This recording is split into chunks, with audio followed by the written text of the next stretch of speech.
Hello students, I am Ahad Hussain, your chemistry teacher. Hope you are very well. So this is your first lecture of chapter S block for class 11th. In this lecture, we will cover some basics and some physical properties of S block elements. And what is S block elements? First group and second group is collectively called S block elements. Okay. So elements in which last electron enters in S subshell is called S block element. ऐसा element जिसमें electronic configuration लिखते समय last electron कहाँ पे enter करता हो बच्चों? S subshell में एंटर करता हो, उसको हम लोग एस ब्लॉक एलिमेंट कहते हैं. तो लिथियम का जो इलेक्ट्रॉनिक कन्फिग्रेशन होता है 1s2 2s1, तो लास्ट इलेक्ट्रॉन किस में गया? सेकंड गैस में गया, यानी एस सबसेल में जा रहा है ना बच्चों. ये 1 2 तो सेल होता है, जो एस पी डी एफ हम देखते हैं वो सबसेल होता है. तो सेकंड वाले गैस में जा रहा है, यानी जा तो एस में ही रहा है, इसलिए किस ब्लॉक का एलिमेंट होगा? एस ब्लॉक का. सोडियम किस ब्लॉक का होगा? इसका एटॉमिक नंबर 11 होता है.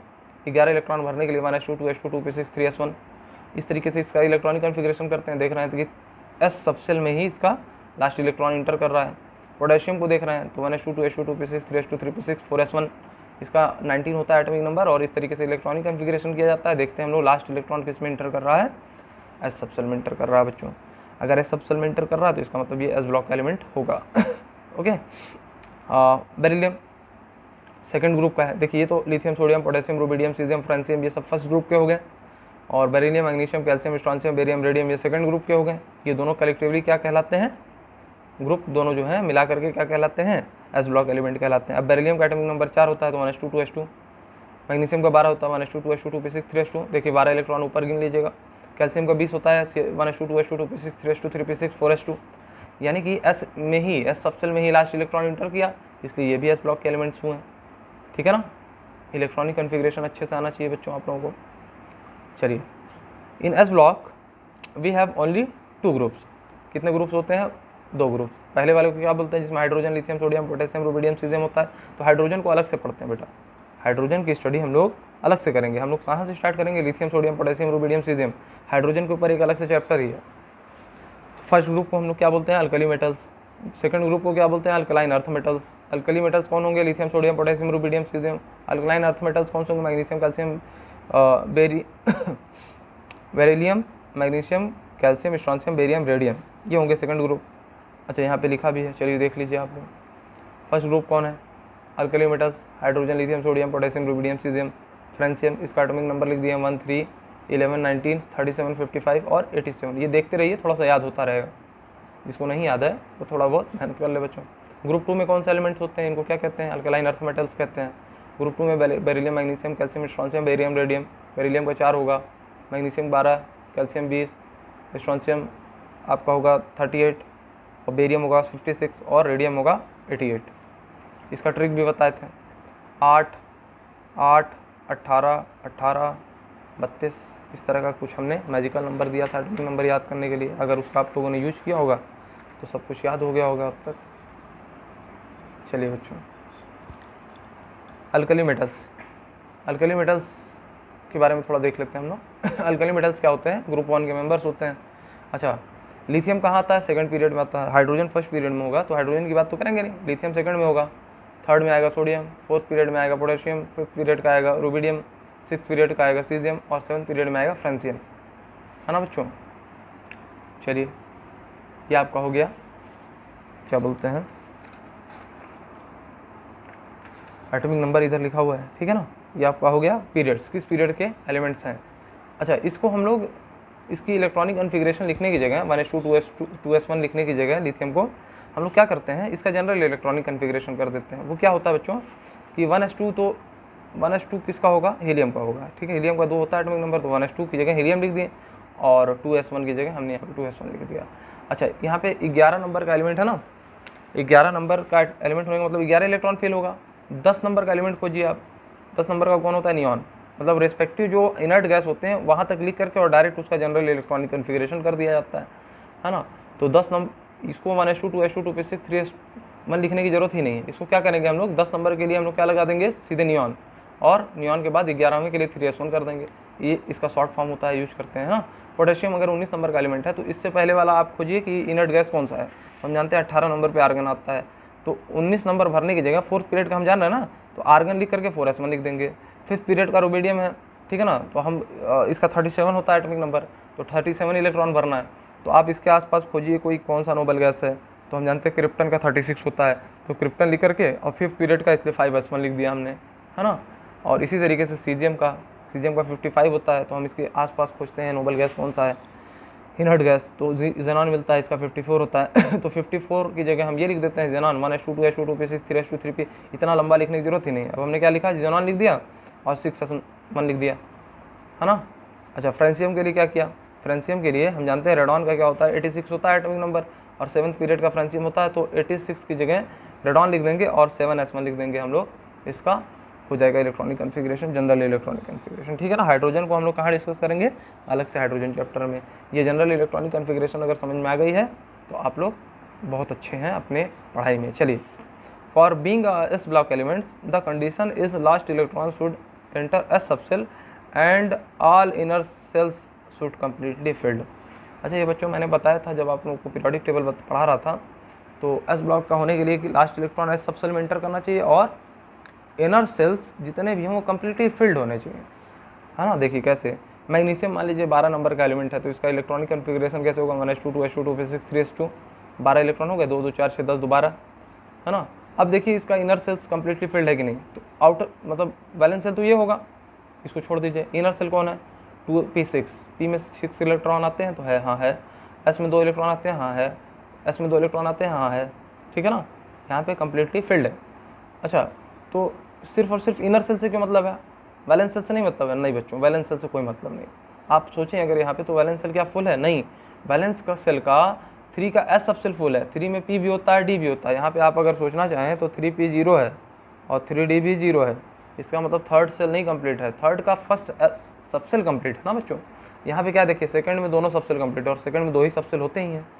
बात समझ में आ रही है, अगर नहीं समझ में आया तो एक और ले लीजिए, एक और एग्जांपल मैं बता दे रहा हूँ, कैल्शियम ले लीजिए। चलिए, कैल्शियम का कितना होता है एटॉमिक नंबर 20, कैसे भरते हैं, 1s2 2s2 2p6 3s2 3p6 4s2, 2 2 4 6 10 2 12 6 18 2 20।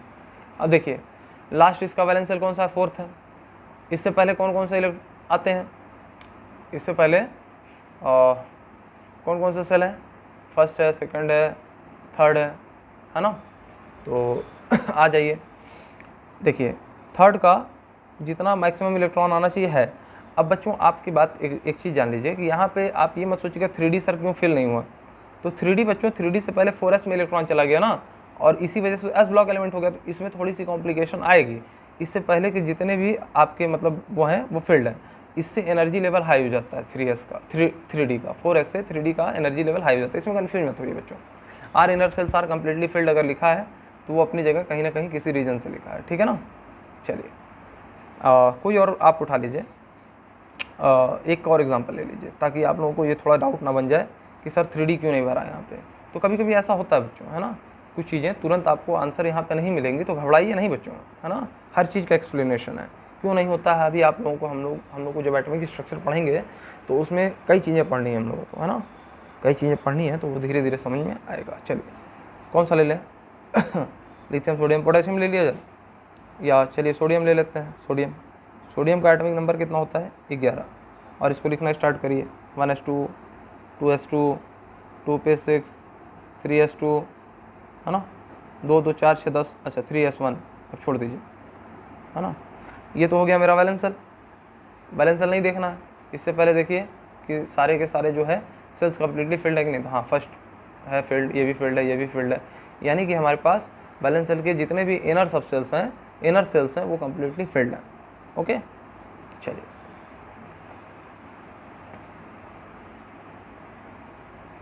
आगे आइए। जनरली तो क्या होता है, 3D जो होता है इनर सबसेल्स ही कहलाएगा, किसका, 4s से पहले ही आएगा। लेकिन क्या होता है ना बच्चों की, जो 3D होता है उसका एनर्जी लेवल हाई होता है, n+l वैल्यू जब उसकी देखी जाती है वो क्या होती है, हाई होती है, ठीक है ना।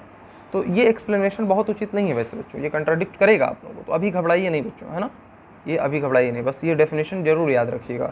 For being S block elements the condition is last electron should enter S subcell, enter in S subcell and all inner cells should completely filled, पूरी तरीके से filled होना चाहिए इलेक्ट्रॉन से। यही कंडीशन होती है एस ब्लॉक एलिमेंट होने की। आप एनसीईआरटी खोलिएगा जरा एक बार डेफिनेशन को पढ़िएगा। चलिए, एटॉमिक रेडियाई और साइज, दो चीज़ों की हम लोग बात कर लेते हैं। ठीक है, ये सब तो छोटी छोटी बातें हो गई, ये हम लोग उसमें भी पढ़े हुए हैं। किस चीज़ में? पीरियोडिक टेबल में ये सारी चीज़ें पढ़ चुके हैं। अब हम लोग एटॉमिक रेडियाई के बारे में बात कर लेते हैं। अल्कली मेटल्स के बारे में बात करेंगे, अल्कलाइन अर्थ मेटल्स के बारे में बात करेंगे, है ना। हम जानते हैं इंक्रीजेज डाउन द ग्रुप। अब नीचे जाने पे क्या होता है? साइज बढ़ता है बच्चों। साइज क्यों बढ़ता है? क्योंकि रेडियस बढ़ेगा। वैलेंस सेंटर ऑफ न्यूक्लियस से वैलेंस सेल की जो इलेक्ट्रॉन है उसके जो डिस्टेंस है उसी को तो हम रेडियस बोलते हैं। और हम जानते हैं डाउन द ग्रुप क्या होता है? वो बढ़ता चला जाता है। फोर्स ऑफ अट्रैक्शन क्या होता है? लास्ट इलेक्ट्रॉन पे कम होता चला जाता है ना। डिस्टेंस बढ़ती चली जाती है, रेडियस बढ़ता चला जाता है, साइज बढ़ता चला जाता है ना। जैसे जैसे हम नीचे मूव करेंगे, lithium, sodium, potassium, rubidium, caesium, francium, कोई एक्सेप्शन नहीं है। लिथियम की साइज सबसे छोटी है, पोटेशियम की उससे बड़ी, रुबिडियम की उससे बड़ी, सीजियम मतलब ऐसे बढ़ता चला जाएगा, फ्रांसियम की सबसे बड़ी, है ना। तो अल्कली मेटल्स में जब जैसे जैसे हम नीचे डाउन द ग्रुप जाएंगे तो एटॉमिक रेडियस क्या होगा या साइज ऑफ एटम क्या होगा? बढ़ेगा। अच्छा, same for second group. Second group कौन सा है? Alkaline earth metals. Increase down the group, atomic radius या साइज दोनों इंक्रीज करेगा। Beryllium, magnesium, calcium, strontium, barium, radium. नीचे जैसे जैसे जाएंगे हमारा साइज या एटॉमिक रेडियस क्या देखिए? इंक्रीजिंग ऑर्डर में। ठीक है, चलिए, radius of alkaline earth metal are less than that of alkali metals. अब हम जानते हैं कि जो अल्कली मेटल्स हैं उनकी रेडियस रिस्पेक्टिव अपने अल्कलाइन अर्थ मेटल से ज़्यादा होगी। जैसे सोडियम का जो रेडियस होगा मैग्नीशियम से ज़्यादा होगा। क्यों? क्योंकि सोडियम और मैग्नीशियम हमारे किस पीरियड के एलिमेंट है? थर्ड पीरियड के एलिमेंट है। और पीरियड में राइटवर्ड चलने पे क्या होता है? साइज घटता है, हम जानते हैं, क्योंकि हमारा जेड इफेक्टिव बढ़ता है ना। तो इफेक्टिव न्यूक्लियर चार्ज बढ़ जाता है जिसकी वजह से साइज घट जाता है। तो सोडियम का साइज मैग्नीशियम से ज़्यादा, पोटेशियम का साइज कैल्शियम से ज़्यादा, रुबिडियम का साइज स्ट्रॉन्शियम से ज़्यादा, सीजियम का साइज बेरियम से ज़्यादा, है ना। राइटवर्ड चलने पर साइज तो घटता है जेड इफेक्टिव बढ़ने की वजह से। ठीक है बच्चों, ये सब हम लोग पढ़ चुके हैं पीरियोडिक टेबल में, उसका फ़ायदा आप उठाइए। अच्छा, वैलेंसी क्या होती है अल्कलाइन अल्कली अर्थ मेटल्स की जो होती है, अल्कली मेटल्स की वैलेंसी क्या होती है? ये मोनोवैलेंट होता है, यानी एक इलेक्ट्रॉन ये दे सकता है सिर्फ और सिर्फ, है ना। जैसे लिथियम है -2s1 है तो ये लास्ट वाला इलेक्ट्रॉन दे देगा। अल्कलाइन अर्थ मेटल क्या करते हैं? ये डाईवैलेंट होते हैं, 2 इलेक्ट्रॉन देंगे। कोई भी आप ले लीजिए, beryllium, magnesium, calcium, strontium, barium, radium, कोई भी ले लीजिएगा, ये 2 इलेक्ट्रॉन दे करके अपना क्या होंगे? डाईवैलेंट होंगे, 2, है ना। 2 पॉजिटिव कर लेते हैं अपने आप को। जैसे Mg क्या होता है? 2 इलेक्ट्रॉन लूज करके Mg2+ कर लेगा। कैल्शियम क्या करेगा? 2 इलेक्ट्रॉन लूज करके Ca2+ कर लेगा, है ना। बेरियम क्या करेगा? 2 इलेक्ट्रॉन दे करके Ba2+ कर लेगा, ऐसा होता है। तो बेरियम क्या है? -4 नंबर का एलिमेंट है। बेरिलियम 4 नंबर का एलिमेंट है, तो 1s2 इसका एटॉमिक नंबर वो होगा, इलेक्ट्रॉनिक कन्फिग्रेशन। ये लास्ट इलेक्ट्रॉन 2 निकल जाएंगे और इसका क्या होगा? डाईवैलेंट इसीलिए कहलाएगा क्योंकि 2 इलेक्ट्रॉन डोनेट कर सकता है। आयनाइजेशन एनर्जी क्या होती है? इस सब के बारे में हम लोग पढ़ चुके हैं। Ionisation energy decreases down the group. हम जानते हैं जैसे जैसे नीचे जाते हैं साइज घटता है, साइज बढ़ता है, और साइज बढ़ता है तो size is inversely proportional to ionisation energy, या ionisation energy is inversely proportional to the size. Size बढ़ेगा तो आयनाइजेशन एनर्जी घटेगी, और हम नीचे जाएंगे तो साइज बढ़ेगा ही, तो आयनाइजेशन एनर्जी घटेगी। तो लिथियम की आयनाइजेशन एनर्जी सबसे ज़्यादा है क्योंकि साइज सबसे छोटी है। जिसकी साइज सबसे छोटी है उसकी आयनाइजेशन एनर्जी सबसे ज़्यादा है। जिसकी साइज सबसे बड़ी है उसकी आयनाइजेशन एनर्जी सबसे कम। तो down the group ionisation energy decreases. Same trend इसमें भी है, ठीक है ना। बेरिलियम जो है सबसे छोटा है इसलिए इसकी आयनाइजेशन एनर्जी क्या सबसे ज़्यादा है। रेडियम सबसे बड़ा है इसलिए इसकी आयनाइजेशन एनर्जी सबसे कम है। जिसका साइज सबसे बड़ा उसका आयनाइजेशन एनर्जी उतना छोटा। ठीक है, दोनों ग्रुप में आप लोग को ये बात समझ में आ गई। चलिए, फिजिकल स्टेट की थोड़ी सी बात कर लेते हैं। Alkali metals are silvery white, these are soft metal and so can be cut with plastic knife. अच्छा, आपको ये बात समझ में आनी चाहिए कि जो अल्कली मेटल्स होते हैं जैसे lithium, sodium, potassium, rubidium, caesium, ये किस कलर के होते हैं? सिल्वरी वाइट कलर के होते हैं बच्चों, ध्यान दीजिए, सिल्वरी वाइट कलर के होते हैं। दीज आर सॉफ्ट मेटल्स, ये इतने सॉफ्ट होते हैं जैसे केक सॉफ्ट होता है ना, उस तरीके का सॉफ्ट होता है। And so can be cut with the plastic knife, plastic के नाइफ से हम लोग काट सकते हैं इसको।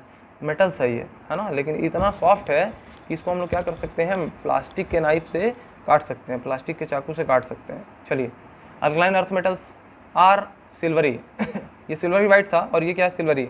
These are also soft but harder than alkali metals, मतलब ये भी सॉफ्ट होते हैं लेकिन जितना सॉफ्ट अल्कली मेटल होगा उतना अल्कली अर्थ मेटल नहीं होगा। यानी कि जितना लिथियम होगा उतना मैग्नीशियम नहीं होगा, जितना सोडियम होगा उतना मैग्नीशियम नहीं होगा, है ना। मतलब समझ में आ रहा है कि जो अल्कली मेटल्स होते हैं, lithium, sodium, potassium, rubidium, caesium, ये बहुत सॉफ्ट होते हैं, लेकिन जो अल्कलाइन अर्थ मेटल होते हैं वो उतना सॉफ्ट नहीं होते। सॉफ्ट ये भी होते हैं लेकिन उतना नहीं होते हैं। Alkali metals are more lustrous than alkaline earth metal, मतलब इसमें साइनिंग सरफेस होता है, इस साइन करता है। अल्कली मेटल्स जो होंगे वो बहुत साइनी होगा, है ना, और अल्कलाइन अर्थ मेटल से ज़्यादा होगा। अल्कलाइन अर्थ मेटल भी साइनी होगा लेकिन अल्कली मेटल्स ज़्यादा होंगे बच्चों। Metallic character, metallic character means tendency to lose electrons. Metallic character is directly proportional to the size of atom. मतलब बच्चों ये समझिए कि जो भी इलेक्ट्रॉन आसानी से डोनेट कर देगा उसकी मेटलिक कैरेक्टर अच्छा है ना। तो कौन ज़्यादा आसानी डोनेट कर देगा, तो आप ऐसा समझिए बच्चों, ये देखिए, मान लीजिए ये पोटेशियम है और नीचे यहाँ पे सीजियम है ना नीचे यहाँ पे सीजियम है। पोटेशियम की साइज़ कम होगी, सीजियम की साइज़ बड़ी होगी, यानी इसका वैलेंस शेल का इलेक्ट्रॉन यहाँ होगा, इसका वैलेंस शेल का इलेक्ट्रॉन यहाँ होगा। यहाँ न्यूक्लियस प्लस चार्ज है, यहाँ प्लस चार्ज है। अब बताओ यहाँ पे बच्चों फोर्स ऑफ अट्रैक्शन अच्छा लगेगा, यहाँ पे फोर्स ऑफ अट्रैक्शन अच्छा लग नहीं पाएगा, तो ये इलेक्ट्रॉन आसानी से डोनेट हो सकता है, ये आसानी से डोनेट नहीं हो सकता उतना। दोनों डोनेट करेंगे एक इलेक्ट्रॉन, क्योंकि दोनों मेटल है, दोनों की टेंडेंसी है इलेक्ट्रॉन डोनेट करने की। लेकिन सीजियम क्या करेगा, आसानी से डोनेट कर लेगा इलेक्ट्रॉन को, ठीक है ना बच्चों। अब ये इलेक्ट्रॉन आसानी डोनेट कर सकता है, तो जो जितने आसानी से डोनेट कर लेगा इलेक्ट्रॉन को वो उतना अच्छा मेटल होता है।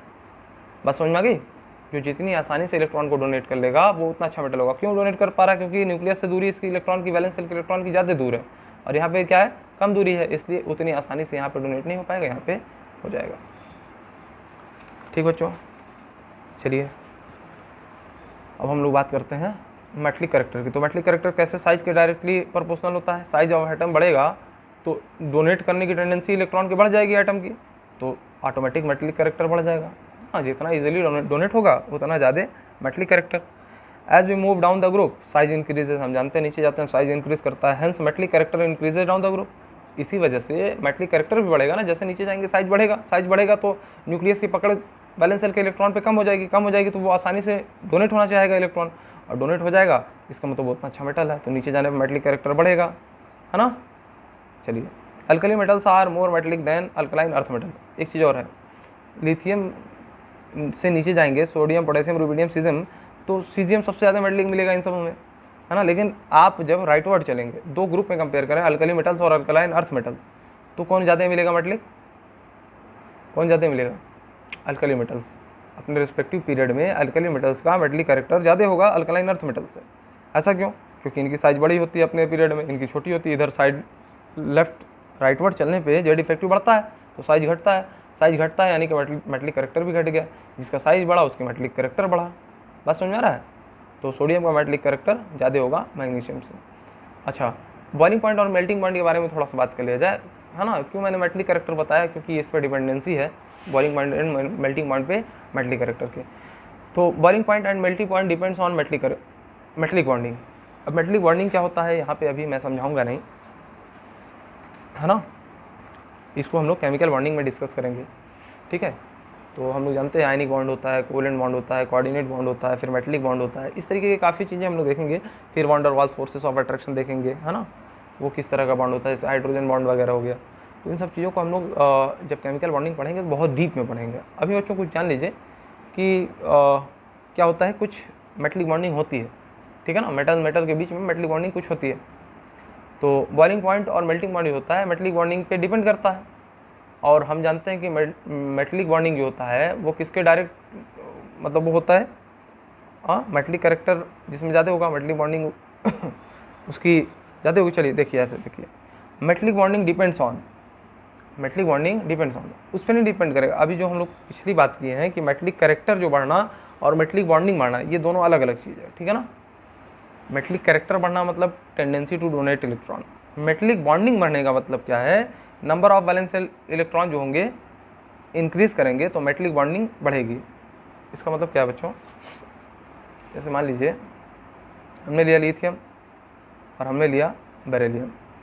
लिथियम एक इलेक्ट्रॉन डोनेट कर सकता है, बेरिलियम क्या कर सकता है, 2 इलेक्ट्रॉन डोनेट कर सकता है। तो इन दोनों में कंपैरिजन करेंगे तो मेटलिक बॉन्डिंग किस में, मेटलिक कैरेक्टर तो लिथियम का ज़्यादा होगा, हम जानते हैं इसका साइज बड़ा आसानी से इलेक्ट्रॉन डोनेट कर देगा। लेकिन मेटलिक बॉन्डिंग किसकी ज़्यादा होगी, बेरिलियम की ज़्यादा होगी बेटा, क्योंकि ये 2 इलेक्ट्रॉन डोनेट कर सकता है। इसके फ्री इलेक्ट्रॉन इसके रेस्पेक्टिव जो है जो भी सब्सटेंस होगा उसमें फ्री इलेक्ट्रॉन 2 होंगे, इसमें 1 होगा एक एटम की वजह से। बात समझ में आ रहा है? ये फिजिक्स में भी आप लोग पढ़ेंगे थोड़ा बहुत, ठीक है। ये हम लोग रजिस्टिविटी वगैरह समझते हैं इस पे, इस बेसिस पे, है ना। तो अभी आप लोग का 11th है, 12th में जाएंगे तो इस चीज़ को अच्छे से फील करेंगे, ठीक है ना। तो लिथियम जो है मेटेलिक कैरेक्टर वाइज तो इसका कैरेक्टर ज़्यादा है मेटेलिक कैरेक्टर, लेकिन मेटेलिक बॉन्डिंग देखा जाए तो बेरिलियम की ज़्यादा है। क्यों? क्योंकि इसके ज़्यादा इलेक्ट्रॉन पार्टिसिपेट करेंगे बॉन्डिंग में। बात समझ में आई?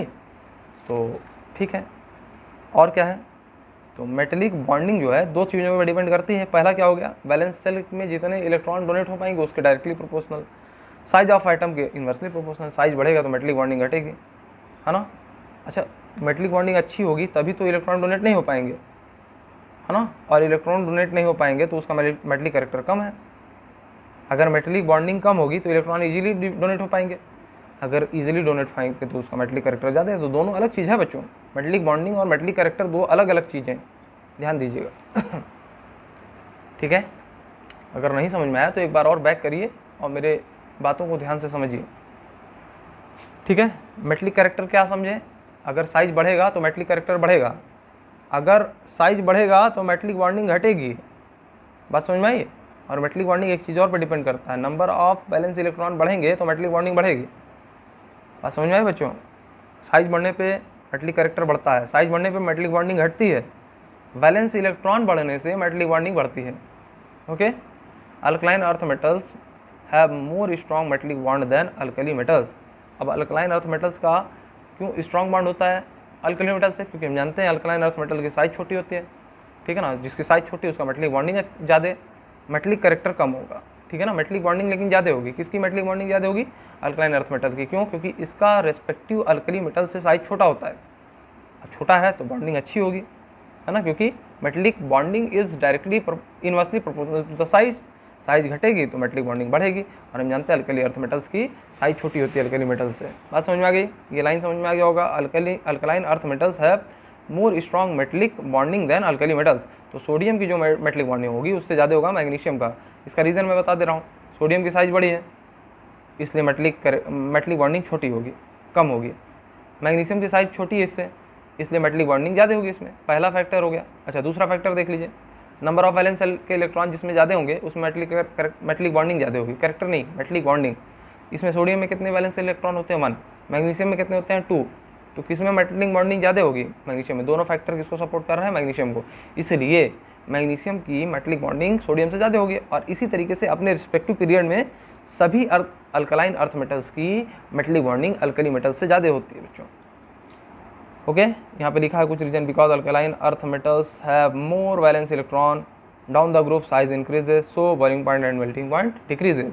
जैसे जैसे नीचे जाएंगे हम लोग मेटेलिक बॉन्डिंग क्या होती है? डिक्रीज करती है, इसीलिए मेल्टिंग पॉइंट और बॉइलिंग पॉइंट भी डिक्रीज करेगा। मेटेलिक बॉन्डिंग पर ही डायरेक्ट डिपेंड करता है बॉइलिंग पॉइंट और मेल्टिंग पॉइंट। सारी ओवरऑल को आप समझिए, अगर ये पढ़ करके समझ लेते हैं मेरी बातों को समझिए। मेटेलिक कैरेक्टर अलग चीज़ है, मेटेलिक बॉन्डिंग अलग चीज़ है। मेटेलिक बॉन्डिंग साइज बढ़ने से घटता है और मेटेलिक बॉन्डिंग पे डायरेक्ट डिपेंड करता है कौन? मेल्टिंग पॉइंट और बॉइलिंग पॉइंट। अब साइज बढ़ने से एक ही ग्रुप में नीचे जा रहे हैं, साइज बढ़ रहा है, मेटेलिक बॉन्डिंग घट रही है, तो बॉइलिंग पॉइंट और मेल्टिंग पॉइंट तो वैसे भी घट जाएगा बच्चों। बात समझ में आई? तो बॉइलिंग पॉइंट सबसे ज़्यादा किसका होगा? या मेल्टिंग पॉइंट लिथियम का, फिर उससे कम सोडियम का, पोटेशियम का, रुबिडियम, सबसे कम सीजियम का हो जाएगा मेल्टिंग पॉइंट और बॉइलिंग पॉइंट। सबसे ज़्यादा ऊपर वाले का हो क्योंकि साइज सबसे छोटा है, इसका साइज सबसे बड़ा है। यहाँ पे क्या कांस्टेंट है? वैलेंस इलेक्ट्रॉन कांस्टेंट है, उससे देख नहीं सकते, सबका एक वैलेंसी है। बात समझ में आई बच्चों? Okay, we should always first compare metallic bonding and in a group we know number of valence electron are same. हम लोग किस चीज़ को कंपेयर कर सकते थे? सिर्फ साइज को कंपेयर कर सकते थे इस कंडीशन में, क्योंकि एक ही ग्रुप के सारे वैलेंस इलेक्ट्रॉन तो सेम रहेंगे ना बच्चों। डेंसिटी की बात कर लीजिए, डेंसिटी क्या होती है? मास अपॉन वॉल्यूम होता है ना। डेंसिटी क्या होता है बच्चों? मास अपॉन वॉल्यूम होता है। Alkaline earth metals are more denser than alkali metals. हम ये कह सकते हैं अल्कलाइन अर्थ मेटल्स क्यों ज़्यादा होगा? देखो बच्चों, ऐसे सोचो, ये क्या था? सोडियम का 11 नंबर होता है एटॉमिक, तो इसका कुछ साइज ऐसा हो रहा होगा, इसमें 11 प्रोटॉन और लगभग 12 न्यूट्रॉन रहे होंगे यहाँ पे। जैसे ही हम राइटवर्ड चलें तो कौन मिला हमको? मैग्नीशियम मिला। मैग्नीशियम का साइज थोड़ा छोटा हो गया ना इससे। इसके पास 12 प्रोटॉन है, यानी प्रोटॉन भी बढ़ गए, न्यूट्रॉन 13 है, यानी इसका मास भी बढ़ जा रहा है और साइज भी छोटा हो जा रहा है। मास पर यूनिट वॉल्यूम, ये तो क्या होता है, डेंसिटी होता है बच्चों, है ना। इसका मास कम है, वॉल्यूम ज़्यादा है, तो मास अपॉन वॉल्यूम क्या होगा, डेंसिटी आएगा, तो वो कम आएगा। इसकी मास अपॉन वॉल्यूम डेंसिटी क्या होगी, ज़्यादा आएगी, है ना। मास बढ़ने से डेंसिटी बढ़ता है, वॉल्यूम घटने से डेंसिटी बढ़ता है। डेंसिटी क्या होता है basically, mass upon volume. Density का रिलेशन देखिए, मास बढ़ेगा तो डेंसिटी बढ़ेगी, वॉल्यूम बढ़ेगा तो डेंसिटी घटेगी, या ऐसा कहें वॉल्यूम घटेगा तो डेंसिटी बढ़ेगी। देखिए मास इसका ज़्यादा है कि इसका ज़्यादा है, इसका ज़्यादा है, यानी डेंसिटी किसकी ज़्यादा होनी चाहिए, इसकी होनी चाहिए। अच्छा, वॉल्यूम किसका ज़्यादा है, इसका ज़्यादा है, तो जिसका वॉल्यूम ज़्यादा है उसकी डेंसिटी कम, तो इसकी डेंसिटी कम, किसकी डेंसिटी ज़्यादा है, इसकी ज़्यादा है। दोनों फैक्टर इसी को सपोर्ट कर रहे हैं, बात समझ में आई। तो alkaline earth metals are more denser than alkali metals generally down the group density increase. अब एक ग्रुप में आप देखिए, तो ग्रुप में कौन सा होगा, फर्स्ट ग्रुप में lithium, sodium, potassium, rubidium, caesium, francium. नीचे जाने पे क्या हो जाता है, डेंसिटी बढ़ जाती है। और ग्रुप 2 में क्या होता है, calcium, magnesium, beryllium, strontium, barium, radium. नीचे जाने पे क्या होगा, डेंसिटी बढ़ जाएगी। तो इसमें ज़्यादा एक्सेप्शन नहीं है। अब बच्चों यहाँ पे मैं रोक देता हूँ वीडियो को, और कल हम लोग केमिकल प्रॉपर्टीज़ को अच्छे से फ्रेश माइंड से स्टार्ट करेंगे, क्योंकि इसमें रिएक्शंस वगैरह हम लोग को ज़्यादा पढ़नी है, और इसको बहुत ट्रिक से हम लोग कवर कर लेंगे, और काफ़ी रिएक्शन तो आप लोगों को आसानी से याद हो जाएगी, है ना। कल फ्लेम टेस्ट वगैरह देखेंगे और काफ़ी रिएक्शंस देखेंगे हम लोग, हाँ, जिसको हम लोग को याद करना रहता है। इसीलिए मैंने एस ब्लॉक पे पहले वीडियो बनाना उचित समझा, क्योंकि ये जो है बच्चों काफ़ी कुछ याद करने वाली चीज़ें हैं, और बच्चे क्या होते हैं, बोर हो जाते हैं इसमें। मैंने काफ़ी बार ऐसा देखा है कि बोर हो जाते हैं, लेकिन मैं बहुत ज़्यादा बोर नहीं करूँगा। उस सारे नोट्स को मतलब एक तरीके से शॉर्ट बना करके काफ़ी कुछ पढ़ा दूंगा उसमें, है ना, और आप लोगों को अच्छा लगेगा बच्चों। मेरी मैक्सिमम जो भी कोशिश रहेगी कि आप लोगों को बोरियत ना हो, है ना, क्योंकि पढ़ाई में जब बोर हो गया बच्चा तो फिर उसको अच्छा नहीं लगेगा। आप लोग पढ़ते रहिए, एकदम अपना एंथुजियाज़म बनाए रखिए। मैं कंटेंट अच्छा दूंगा, उसके बाद क्वेश्चन आंसर तो मैं ऐसे कराऊंगा कि आप लोगों को सबसे ज़्यादा मज़ा मेरे क्वेश्चन आंसर में आएगा, ठीक है। एनसीईआरटी तो पूरा 100% समझिए, करना ही करना है। उसके अलावा जो मैं क्वेश्चन दूंगा बाद में, जब 2-3 चैप्टर मैं पढ़ा लेने के बाद एक अच्छे सीरीज चलाऊंगा, तो आप लोगों को काफ़ी मज़ा आएगा उसमें, है ना। तो ये चैप्टर हो गया बोरिंग है। फिर पी ब्लॉक हो गया, ये दोनों थोड़ा सा फिर भी इंटरेस्टिंग है, लेकिन हाइड्रोजन जब पढ़ना पड़ेगा तो वो थोड़ा ज़्यादा ही बोरिंग है बच्चों, है ना। तो ये 3 चैप्टर आप किसी तरीके से बर्दाश्त कर लीजिए। इसके बाद हम लोग जब स्टार्ट करेंगे अपना chemical bonding, redox reaction, basic concept of chemistry, chemical equilibrium, ionic equilibrium, thermodynamics, states of matter और हाइड्रोकार्बन, ये सब बेस्ट चैप्टर हैं बच्चों। ये सब पढ़ने में आप लोगों को मज़ा आ जाएगा एकदम। तो ये 3 चैप्टर किसी तरीके से जल्दी जल्दी मैं कवर करा दूँगा, और बहुत जल्दी फास्ट कराऊँगा एकदम कवर, ठीक है, जिसमें आप लोग थोड़ा भी बोदर नहीं होंगे, एकदम इस तरीके से बोर नहीं होना है, ठीक है ना। एकदम एंथुसियाज्म बनाए रखिए, और मैं याद भी इस तरीके से कराऊंगा कि आप लोगों को ज़्यादा बर्डन ना पड़े बच्चों, ठीक है। बस पढ़ते जाइए, भूलते जाइए, पढ़ते जाइए, भूलते जाइए। बाद में जब एग्ज़ाम आएगा तो जब आप रिवाइज़ करने जाएंगे तो कई बार पढ़े रहेंगे, वो चीज़ें दिमाग में बैठ जाती है बच्चों। तुरंत एक बार में कभी कोई चीज़ याद करने की कोशिश मत करिए कि तुरंत सारा याद हो जाए, नहीं, थोड़ा जोर दीजिए, याद हो, कुछ दिन बाद भूल जाइए, कोई दिक्कत नहीं है। फिर बाद में जब आप रिवाइज़ करने बैठेंगे तो एक समय आपको एक्सपीरियंस हो जाएगा, वो सारी चीज़ें अपने आप पूरी ग्रैब हो जाएंगी। आपके एग्ज़ाम आते आते वो सारी चीज़ों को आपके दिमाग में वो चलने लगेगा। क्वेश्चन आते ही, क्वेश्चन इस पैटर्न पे ही बनता है कि आपका दिमाग तुरंत क्लिक करेगा यहाँ पे क्या आंसर होगा बच्चों, ठीक है। क्वेश्चन इसी तरीके से इनऑर्गेनिक के बनते ही हैं कि वो मान के चलते हैं कि बच्चों को सब चीज़ मतलब याद तो नहीं है, लेकिन अगर कुछ हिंट दे दिया जाए तो बच्चों को वो सारी चीज़ें दिमाग में क्लिक कर जाएंगी, ठीक है ना बच्चों। तो घबराइएगा नहीं। अब हम लोग कल से केमिकल प्रॉपर्टीज जब करेंगे तो थोड़ा भी स्ट्रेस नहीं लेना है, हम लोगों को स्ट्रेस लेना ही नहीं बच्चों। हम लोग पढ़ करके लॉकडाउन का तो पूरा फ़ायदा उठाएंगे। ये हमारे पास समझ लीजिए जितना 2 दिन में स्कूल में हम पढ़ सकते थे उतना 1 दिन में यहाँ पढ़ सकते हैं, ठीक है ना। 35 मिनट की क्लास अगर हम स्कूल में ले रहे हैं तो जितना वहाँ पे हम लोग 2 दिन नहीं 1.5 दिन में जितना पढ़ेंगे ना, उतना एक क्लास में यहाँ पे पढ़ लेंगे 30 मिनट के, है ना। अगर 1 घंटे का मैं लेक्चर बनाऊँगा तो समझ लीजिए कि वो 2-2.5 क्लास के बराबर है स्कूल के, इतना फ़ायदा है। तो अभी आप लोग एकदम कंसंट्रेट होकर के मेरी बातों को ध्यान में रखते हुए पढ़ते जाइए। सिर्फ 3 चैप्टर आप लोग बर्दाश्त कर लीजिए, उसके बाद जो मज़ा आएगा आप लोग को पढ़ाई में, आप लोग खुद बोलेंगे कि केमिस्ट्री से बेस्ट कुछ भी नहीं। इसी सब वजह से काफ़ी बच्चों को आप पूछेंगे केमिस्ट्री कैसा है तो वीक हो जाता है। क्यों वीक हो जाता है? क्योंकि उनके अंदर पेशेंस होता ही नहीं है। स्टार्टिंग में यही छोटी छोटी चीज़ें पढ़ाई जाती हैं और बच्चों को क्या लगता है कि बस रटने वाला है, रटने वाला है, केमिस्ट्री रटने का सब्जेक्ट है। तो बच्चों रटने का नहीं है, रटने का कुछ है ना, लेकिन उसके बाद इंटरेस्टिंग कितना है, ये आप लोगों को आगे समझ में आएगा जब मैं बेसिक कॉन्सेप्ट ऑफ केमिस्ट्री से स्टार्ट करूँगा और डायरेक्ट फिजिकल सब समझाऊंगा। और हाइड्रोकार्बन वगैरह जब ऑर्गेनिक में जाएंगे तो देखेंगे हाँ वास्तव में कितना इंटरेस्टिंग था, हम लोग केमिस्ट्री को कितना बोरिंग समझते थे। तो बोरिंग कुछ ही पार्ट्स होते हैं बेटा, है ना, घबराइए नहीं। जब केमिकल बॉन्डिंग्स वगैरह आएंगे आप लोगों के तो आप लोगों को खुद लगेगा कि केमिस्ट्री से अच्छा कुछ भी नहीं है। इसीलिए मैं छोटे छोटे ये सब जो चैप्टर्स हैं इधर कंप्लीट करा करके आप लोगों को ज़्यादा से ज़्यादा 1 महीने के अंदर ही ये सारी दिक्कतें दूर कर दूंगा कि अब बोर होना है कहीं से भी, ठीक है ना। फिर हम लोग मेन पार्ट्स में आएंगे और अपनी तैयारी एकदम जम के करेंगे और इसको धीरे धीरे रिवाइज करते चलेंगे, है ना। तो पढ़ाई करते रहिए। धन्यवाद।